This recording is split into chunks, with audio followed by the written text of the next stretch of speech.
heute noch ein Satz im Ohr. Der sagte nämlich, die Millionäre, die da abgefilmt wurde, der Arme hat einfach nur keine Lust zu arbeiten. Und das ist eine Riesenunverschämtheit. Eine Riesenunverschämtheit. Denn nicht nur das, sondern man muss ja eigentlich auch die Frage stellen, auf welchem Planeten leben diese Leute eigentlich. Die Realität in diesem Land ist doch, dass unzählige Millionen Menschen arm sind bzw. von Armut bedroht sind, obwohl sie den ganzen Tag arbeiten. Alleine schon ca. 6 Millionen Menschen werden von dem gesetzlichen Mindestlohn, der jetzt kommen soll, der natürlich eigentlich viel zu niedrig ist und viel zu löchrig ist von der Gesetzgebung her, profitieren. Und das heißt nichts anderes, dass heute, jetzt in diesem Moment, 15% der Erwerbstätigen in diesem Lande, in der Bundesrepublik Deutschland, für einen Lohn arbeiten müssen, von dem sie nicht leben können. Und auch wenn dieser Mindestlohn dann endlich kommt, das heißt ja auch noch lange nicht, dass ein Leben in Saus und Braus bevorsteht. Man hat eine Beispielrechnung aufgemacht. Vorausgesetzt Steuerklasse 3, 2 Kinder, also die typische Durchschnittsfamilie, sprechen wir hier von 1.085 € netto im Monat. Das ist wahrscheinlich ungefähr so viel, wie manche hier an einem Abend für ihr Abendessen zahlen. Aber das können 99% der Bevölkerung halt nicht. Sondern sehr viele, die arbeiten, sind arm, obwohl sie arbeiten. Man könnte jetzt natürlich auch anfangen, über die drohende Altersarmut zu reden, aber da uns hier nur eine relativ kurze Zeit zugebilligt wurde, will ich das nicht vertiefen, sondern mal direkt nach Schleswig-Holstein sprechen. Wusstet ihr, dass Schleswig-Holstein unter den westdeutschen Bundesländern den größten Niedriglohnsektor hat? Über 25% der Arbeitnehmerinnen und Arbeitnehmer, also jeder vierte Beschäftigte in Schleswig-Holstein bekommt einen Niedriglohn.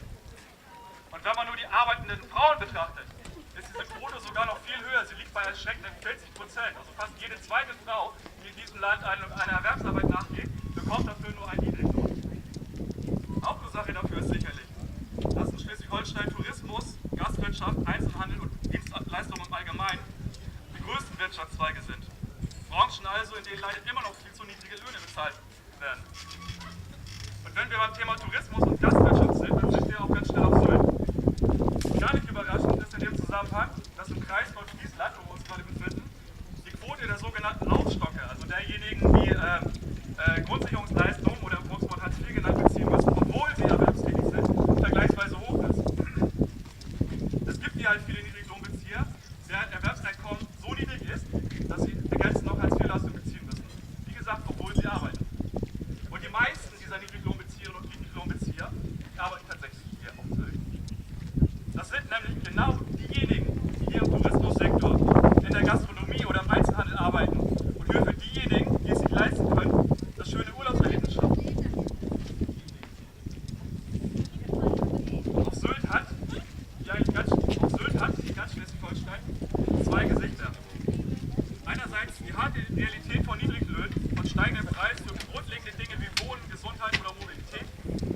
Andererseits das schöne Luxusparadies für diejenigen, die es sich, wie hier in Kampen, offensichtlich augenscheinlich auf Kosten vieler anderer leisten können. Noch eine kleine Anekdote. Vor einiger Zeit war hier in Kampen mal jemand von der Heute-Show. Ich glaube zumindest, dass es die Heute-Show war. Ich bin mir nicht ganz sicher, auf jeden Fall an dieser Satire-Sendung. Und hat offensichtlich besser oder gut oder sehr gut betuchte Passanten befragt, was sie denn von höheren Steuern halten würden. Eine der Antworten war, höhere Steuern seien ungerecht, da der Staat ja viel zu viel Geld, Zitat, Arbeit, Schweiß, Gesindel ausgibt. Vielleicht hatte der junge Mann sogar recht. Wenn ich mich hier so umschaue, wenn ich sehe, wie Menschen von Erträgen ihres Großvermögens im Luxus schwelgen und wenn ich dann darüber nachdenke, wie unfassbar viele Milliarden Euro von Steuergeldern dafür verbrannt wurden, um Banken zu retten, um die dortigen Einlagen oberhalb der gesetzlich garantierten 100.000 € zu retten, dann könnte ich auch auf den Gedanken kommen, dass der Staat zu viel Geld für arbeitsscheue Leute ausgibt.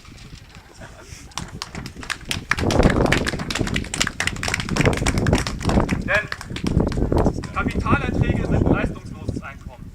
Da Geld bekanntlich nicht auf Bäumen wächst, weil die Zinsen nämlich irgendjemand anderes erarbeitet. Und gerade da Kapitaleinkommen ohne eigene Arbeit und ohne eigene Leistung zustande kommt, muss doch Unsinn endlich aufhören, dass Kapitalerträge geringer besteuert werden als Arbeitseinkommen. Umgekehrt müsste es nämlich sein.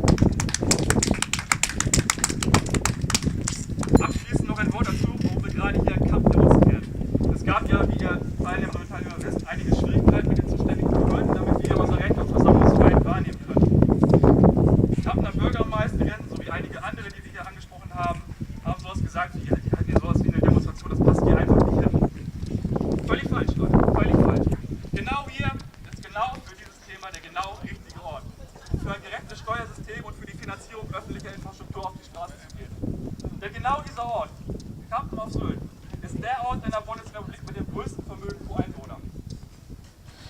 also keinen besseren Ort, um den Protest gegen eine Politik, die Reiche und Konzerne bevorzugt und die Arbeiter der Bevölkerung immer mehr belastet, auf die Straße zu tragen.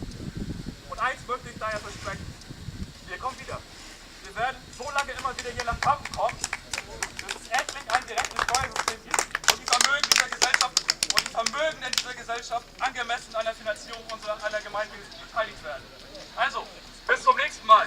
Danke für eure Aufmerksamkeit.